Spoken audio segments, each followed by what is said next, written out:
और मैं ये भी बता दूं कि बाबर आजम जैसा प्लेयर पाकिस्तान को नहीं मिलता तो पिछले 2-3 साल जो पाकिस्तान ने अच्छा परफॉर्मेंस किया है 2023 से पहले पाकिस्तान में इस समय रिटायरमेंट से वापसी का दौर चल रहा है। पहले इमाद वसीम ने अनाउंस किया कि वो रिटायरमेंट से वापस आ रहे हैं और T20 वर्ल्ड कप के लिए अवेलेबल है। उसके बाद इमाद से भी कुछ और पुराने चचा जान मोहम्मद आमिर ने भी कह दिया है कि वो नेशन के लिए हमेशा अवेलेबल हैं, जब भी पाकिस्तान को ज़रूरत होगी आई विल बी देयर। और उन्होंने भी कहा कि मैं भी अवेलेबल हूं T20 वर्ल्ड कप सिलेक्शन में। और ताज़ा नाम जो आया है वो आया है पाकिस्तान के star player, star all-rounder Imad Wasim का।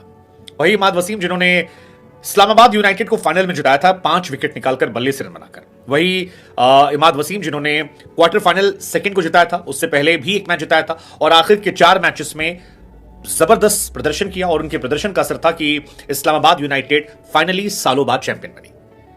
लेकिन T20 वर्ल्ड कप से पहले इमाद वसीम ने अब अनरिटायर होने का ऐलान कर दिया और इस ऐलान में उन्होंने कहा कि मुझे खुशी है कि मैं पीसीबी ऑफिशियल से मिला, उनसे मुलाकात के बाद मैंने अपने आप को T20 वर्ल्ड कप के लिए अवेलेबल बताया है।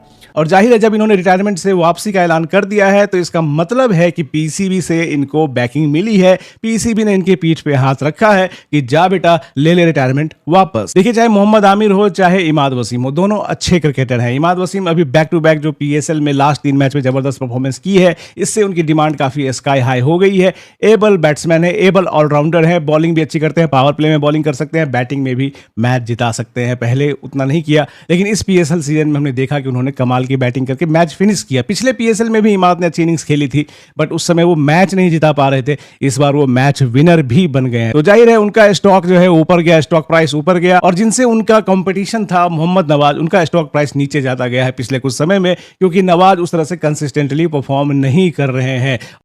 इमाद वसीम और मोहम्मद आमिर ने PSL 2024 के सीजन में अपनी ताबड़तोड़ परफॉर्मेंस के दम पे मचाई धूम और जीता अपने लाखों फैंस का दिल।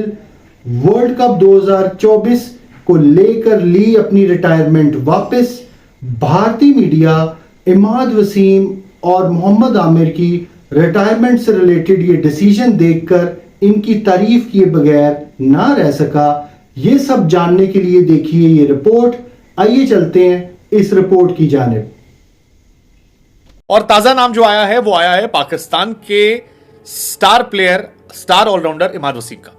वही इमाद वसीम जिन्होंने इस्लामाबाद यूनाइटेड को फाइनल में जिताया था 5 विकेट निकालकर 42 रन बनाकर। वही इमाद वसीम जिन्होंने क्वार्टर फाइनल सेकंड को जिताया था, उससे पहले भी एक मैच जिताया था और आखिर के 4 मैचेस में जबरदस्त प्रदर्शन किया और उनके प्रदर्शन का असर था कि इस्लामाबाद यूनाइटेड फाइनली सालों बाद चैंपियन बनी।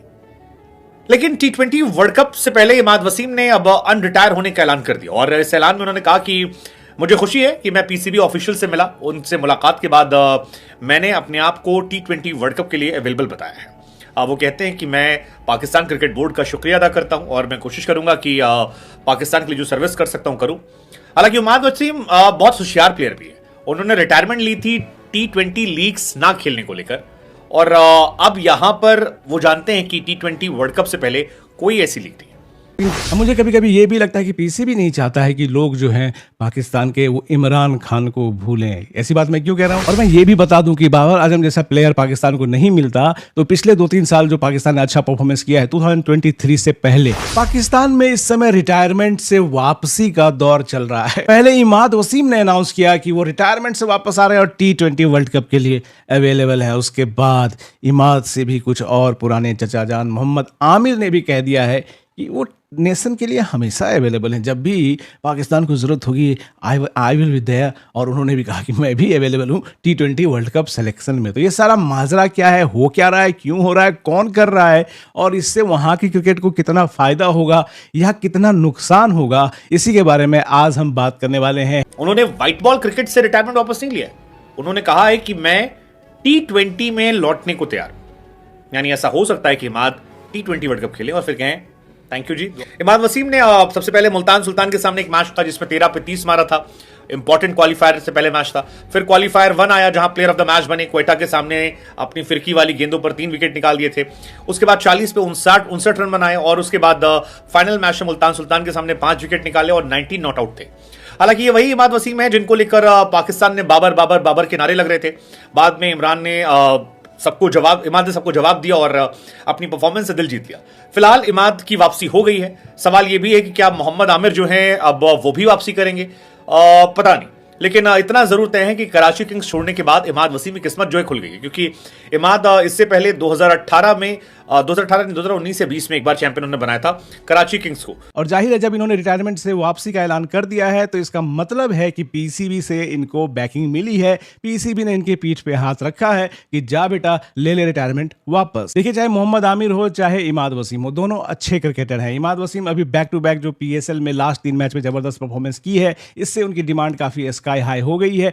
एबल बैट्समैन है, एबल ऑलराउंडर है, बॉलिंग भी अच्छी करते हैं, पावर प्ले में बॉलिंग कर सकते हैं, बैटिंग में भी मैच जिता सकते हैं। पहले उतना नहीं किया, लेकिन इस पीएसएल सीजन में हमने देखा कि उन्होंने कमाल की बैटिंग करके मैच फिनिश किया। पिछले पीएसएल में भी इमाद ने अच्छी इनिंग्स खेली थी, बट उस समय वो मैच नहीं जिता पा रहे थे। इस बार वो मैच विनर भी बन गए हैं। तो जाहिर है उनका स्टॉक जो है ऊपर गया, स्टॉक प्राइस ऊपर गया। और जिनसे उनका कंपटीशन था मोहम्मद नवाज, उनका स्टॉक प्राइस नीचे जाता गया है पिछले कुछ समय में, क्योंकि नवाज उस तरह से कंसिस्टेंटली परफॉर्म नहीं कर रहे हैं।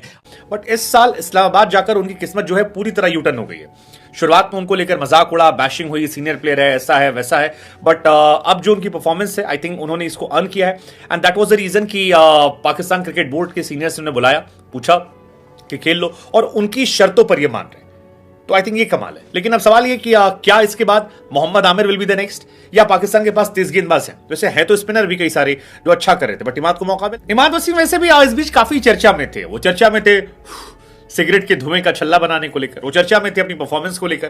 काफी सारे लोगों ने लिखा भी कि भैया इमाद वसीम बॉयज हॉस्टल का वो लड़का है जो टैलेंटेड है, स्किलफुल है, थोड़ा सा एरोगेंट है, बदतमीज है, स्वैग भी उसमें है, वो जो इंजीनियर वाली क्वालिटीज होती है वो सारी क्वालिटीज इसमें है। और ऐसे लड़के बॉयज हॉस्टल में अक्सर फेमस होते थे। मुझे समाउ ट्रू ऑल्सो इमाद वसीम की एक अलग अपना स्वैग रहा है। ये भी बता दूं कि बाबर आजम जैसा प्लेयर पाकिस्तान को नहीं मिलता तो पिछले 2-3 साल जो पाकिस्तान ने अच्छा परफॉर्मेंस किया है 2023 से पहले, 2021 में, 2022 में, और एक जो अच्छा खासा रन गया पाकिस्तान के लिए, वो बाबर आजम की कैप्टेंसी और उसकी बैटिंग की बदौलत मुमकिन हुआ था। और साथ में एक अच्छा कोर बना था टीम का, जिसमें रिजवान भी थे, जिसमें साइंस आफरीदी भी थे, जिसमें बाबर आजम भी थे, जिसमें सादाब खान भी थे, और सब मिल करके अच्छा परफॉर्मेंस दे रहे थे। लेकिन कुछ अच्छे परफॉर्मेंस आए, और जैसा कि पाकिस्तान में अक्सर होता है, सबको लगता है कि मैं ही सुपर स्टार हूं, और सब ने, चाहे वो शाहीन हो, चाहे वो सादाब हो, और या चाहे वो रिजवान हो, सबको लग गया, मेरे ख्याल से सबको ऐसा फील होने लगा कि मैं ही नेक्स्ट कैप्टन हूं। शाहीन को कैप्टन बनाया गया, और क्या गत हुई पाकिस्तान की टीम की शाहीन की कैप्टनसी में हमने देखा न्यूजीलैंड में। शाहीन जो कि पहले पीएसएल में अच्छी कप्तानी कर रहे थे, बैक टू बैक ट्रॉफीज भी जीती थी,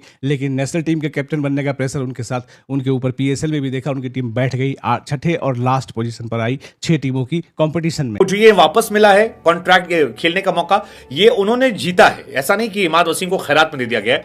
इमाद वसीम ने आखिरी के 4 मैचेस में जो परफॉर्मेंस की थी, उसके बाद सारी दुनिया में उनकी बातें चलने लगी थी। और कोई भी प्लेयर अगर 3 मैचेस में लगातार फाइनल से पहले मैन ऑफ द मैच का खिताब जीतता है तो उसकी जगह बनती है, डेफिनेटली बनती है, और इमाद ने वो प्रूव करके दिखाया। हो सकता है मेरे ख्याल से एक बैकअप ऑप्शन के तौर पे मोहम्मद आमिर को देखा जा रहा हो। दूसरी वजह ये हो सकती है मोहम्मद आमिर के सिलेक्शन के पीछे कि शाहीन के साथ जो बॉलिंग करते थे हारिस रऊफ, वो इंजर्ड है, और पाकिस्तान क्रिकेट बोर्ड से उनकी थोड़ी तनातनी चल रही है। तो अगर वो फिट भी हो जाते हैं तो भी मुझे नहीं लगता कि इतनी जल्दी वो टीम में आएंगे। तो एक और अच्छा बॉलर पाकिस्तान को चाहिए था। देखिए शाहीन और नसीम अगर खेलते भी हैं, then still you need a third good fast bowler, और इस कमी को मोहम्मद आमिर पूरी कर सकते हैं। ये इसके पीछे की सोच रही होगी पीसीबी की, और इसलिए आमिर से बात भी की गई होगी। लेकिन पाकिस्तान में इतने सारे बॉलर हैं यार, और पाकिस्तान को पेस बॉलिंग की फैक्ट्री कहा जाता है, इसके बावजूद जो है Pakistan cricket board at least pace bowling में तो यार, इमाद के मामले में समझ सकता हूँ, एक ऑलराउंडर है, स्पिन बॉलिंग ऑलराउंडर है, लेकिन पेस बॉलिंग के मामले में अगर आप ऐसे प्लेयर को ला रहे हैं जो रिटायर हो चुका है, तो फिर मैं अपने आपका जो कल्चर है पेस बॉलिंग का, उसकी तौहीन समझता हूँ। मुझे नहीं लगता कि पाकिस्तान में अच्छे पेस बॉलर नहीं होंगे, हमेशा होंगे, उनको अच्छा प्लेटफॉर्म, अच्छे मौके नहीं मिलते होंगे, ये बात अलग है। और ये पीसीबी चेयरमैन, हालांकि उनका ये डिसीजन है या नहीं है मैं नहीं कह सकता हूं, लेकिन जिस तरह की वो शख्सियत मुझे अब तक नजर आए हैं, बहुत ही अथॉरिटेटिव शख्सियत है, मतलब सब कुछ अपने हाथ में लेकर काम करने वाले इंसान वो मुझे लग रहे हैं। तो इसलिए मुझे लगता है कि इन दोनों को रिटायरमेंट से वापस लाने का कॉल भी उन्हीं का होगा। अब सवाल उठता है कि ये डिसीजन इन दोनों को वापस अगर टीम में लिया जाता है वर्ल्ड कप की टीम में, तो इस डिसीजन को हम कैसे देखेंगे? तो मुझे लगता है कि इमाद वसीम की जगह तो बनती थी, उनको वापस आना ही चाहिए था, फायदा ही देंगे टीम को, और मोहम्मद आमिर का वापस आना भी टीम के लिए बेनिफिशियल ही रहेगा। अंत में मेरा जवाब यही है। लेकिन देखिए, हर काम फायदे और नुकसान के लिए नहीं किया जाता है। ऐसे मामलों में जो खिलाड़ी आपके मुंह पे रेजिग्नेशन फेंक के गया हो, जो खिलाड़ी आपके मुंह पे रिटायरमेंट फेंक के गया हो, उसको वापस बुलाना आपकी कमजोरी को दिखलाता है, मतलब पीसीबी की वीकनेस को भी दिखलाता है।